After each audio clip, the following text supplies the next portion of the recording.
ఒక సరస్సు వద్ద ఒక తాబేలు నివసించేది. ఆ సరస్సు కొంతకాలానికి ఆరిపోతుంది. దాంతో తాబేలు ఎంతో ఆందోళన చెందింది. తాబేలుకు ఇద్దరు బాతులు స్నేహితులు ఉండేవారు.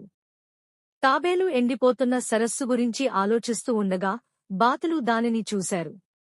బాతులు తాబేలును కొత్త సరస్సుకు తీసుకెళ్లడానికి ఒక ఉపాయం చెప్పారు. తాబేలు ఒక కర్రను తన నోట పట్టుకుని, బాతులు ఆ కర్రను ఇద్దరూ తమ నోట పట్టుకుని ఆకాశంలో తాబేలును ఎగరబెట్టాలని సూచించారు. తాబేలు సంతోషంతో అంగీకరించింది. అలా తాబేలు కర్రను గట్టిగా పట్టుకుని, బాతులు దాన్ని ఎగరబెట్టారు. తాబేలు ఎగురుతూ కొత్త సరస్సు వైపు వెళ్ళింది. అయితే మార్గం మధ్యలో ఒక గ్రామం పైగా ఎగురుతూ వెళుతున్నప్పుడు ఆ గ్రామ ప్రజలు ఆశ్చర్యంతో తాబేలును చూస్తూ నవ్వుతున్నారు. తాబేలు వారిని తిట్టాలని అనుకుంది.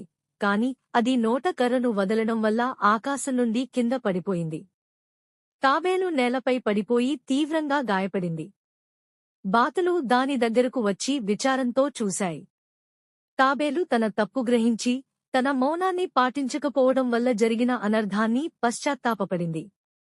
నీతి: సరైన సమయంలో మౌనంగా ఉండడం చాలా ముఖ్యం.